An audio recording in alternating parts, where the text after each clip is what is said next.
Hey you guys, it's Therese and welcome back to my channel. Today I'm going to be starting kind of a different thing. It's still kind of bookish because it involves a lot of reading, a lot of research into things that some themes that do end up inevitably in our reading. I'm starting this series off. I'm going to be posting this stuff once a month and I'm going to call it Weird Wednesdays.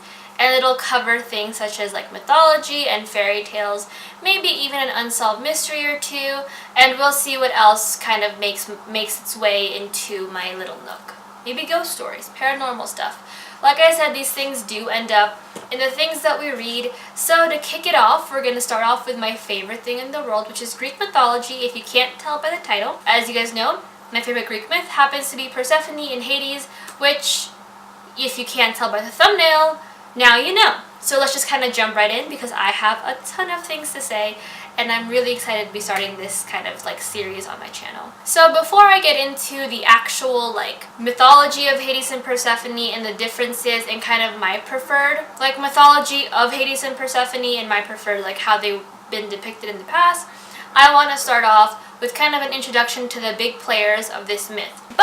So I'm just going to introduce you to the three big players of this myth. I'm sure there are definitely other gods who played a role in this myth, but as of right now, we're going to keep it to three. And the first one is Persephone, as you guys know.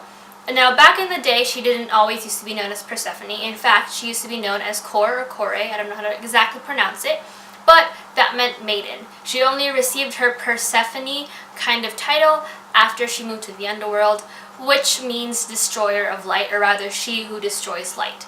So keep that in mind when I explain the rest of the mythology. But initially she wasn't a big goddess. She was more of a lesser goddess of flowers and vegetation, and she moved around with her mother a lot, who was the goddess of harvest and agriculture and all that stuff, who was one of the bigger gods back in Olympus. She was also the daughter of Demeter, who, like I said, is the goddess of agriculture, harvest, all the fun stuff that people kind of need to live. And she was also, in some of the other versions of the mythology, she was Zeus's daughter, which incest, but we all know there's a lot of that in Greek mythology, so we're just gonna push along. The other big player is kind of the one who started this myth, and that is Hades. In some places he is called the Unseen One, as well as Adonius, or Adon, which is another name he uses. He's actually, in comparison to some of the other gods in Olympus, he's pretty freaking chill. He just stays in the underworld, doesn't mess with anything, doesn't touch anyone above ground, doesn't screw them both physically and figuratively.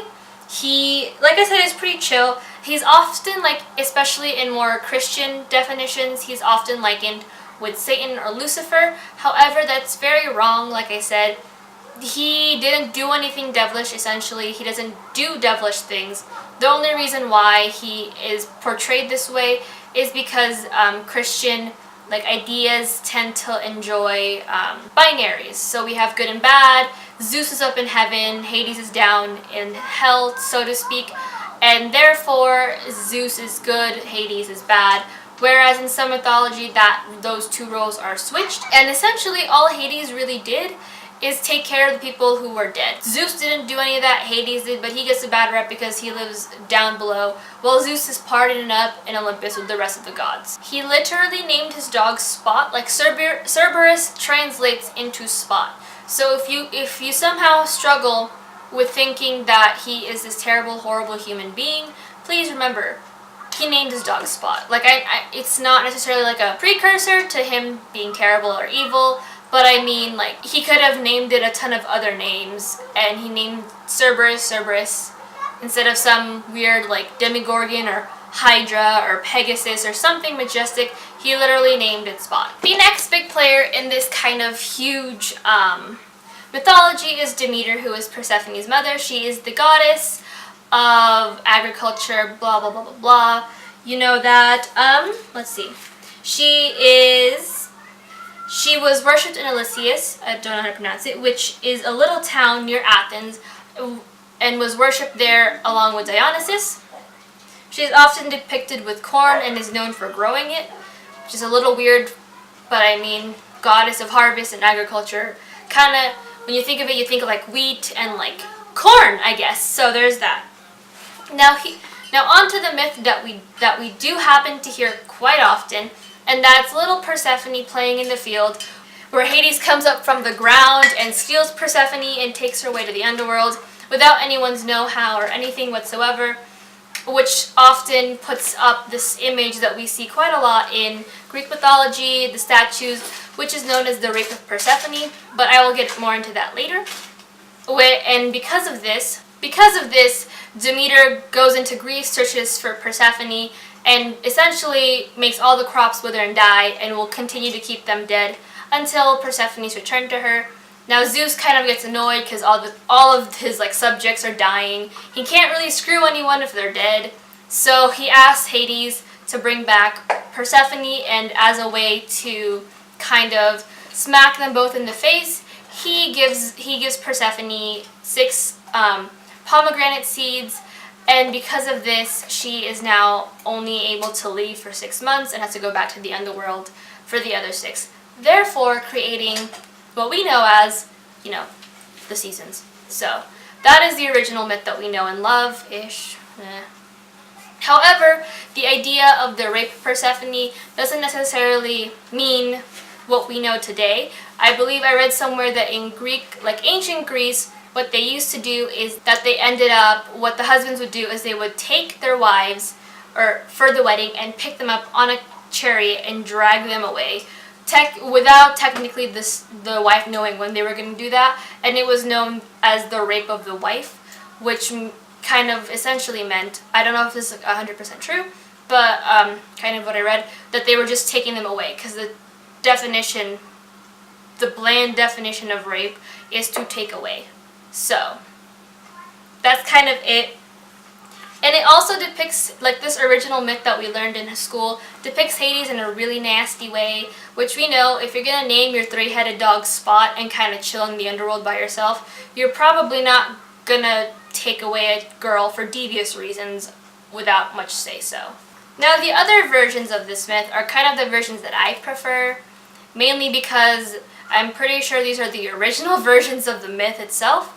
So one of the versions is that Persephone had a say in everything. She was a very willful participant in the myth. She was walking through the fields and playing, saw a portal to hell, and heard the underworld, heard the screams of the dead, and were like, I'm gonna go comfort them.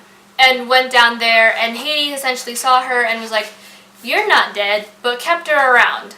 She was also a very willful participant in eating the 6 pomegranate seeds, which would have kept her in the underworld, as she kind of fell in love with the underworld during this time period.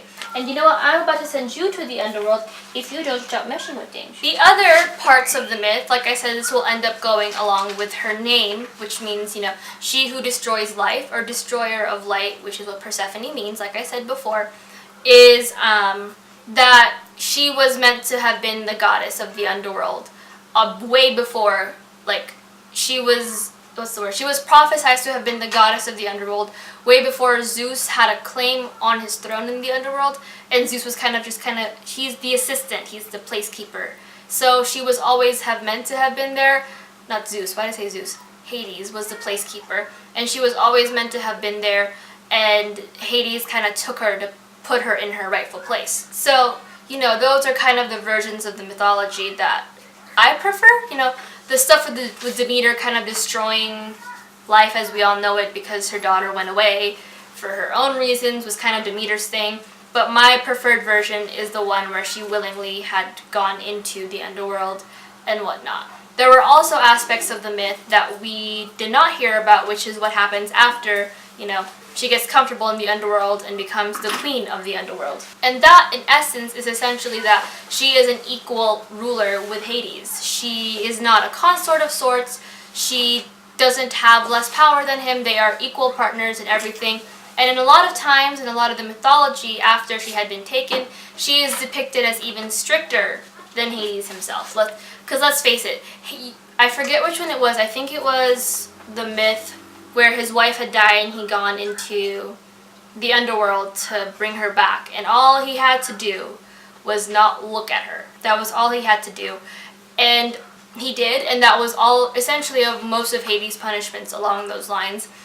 Persephone was known to have been the crueler one of the two, the stricter one, the one who struck fear into the hearts of those in the underworld itself. So, you know, I'm not gonna say that the myth that we learned in high school where she was like taken away as a crying girl, young woman, into this life she never wanted is untrue, but I'm just gonna say that there were definite Christian and Catholic, what's the word? Tones that had been placed in the mythology itself. Like a lot of the times, Persephone eating the pomegranates is also likened to Eve having eaten the apple in Christian mythology.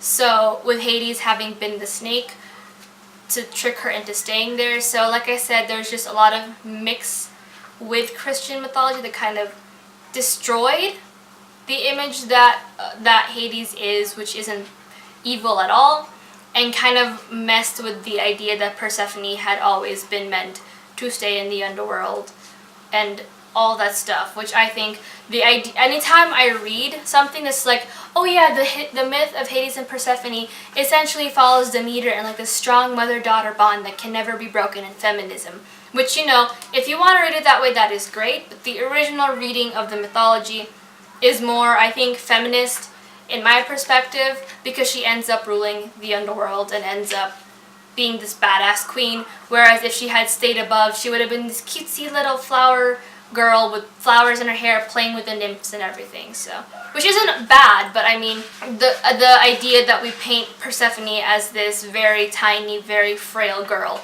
gets on my nerves, because she, according to mythology, is anything but. So yeah, that is the myth of Hades and Persephone, and kind of how it's been evolved and changed. And like I said, I do prefer the original retelling of the myth, where Persephone is this badass woman, but, you know, mythology is what mythology does. But that is it for this first video. Hopefully you guys liked it, and if you guys have any ideas or any other myths you want me to do next month, please go ahead and leave them in the comments below. I had a lot of fun doing this, and I will be doing it monthly. So like I said, please go ahead and give it a thumbs up. Subscribe if you want to see more. I upload every Saturday and Wednesday. And then all my social media links are down below if you want to get a hold of me. It's at Bookish Therese. But other than that, I'll see you guys on Saturday. Bye.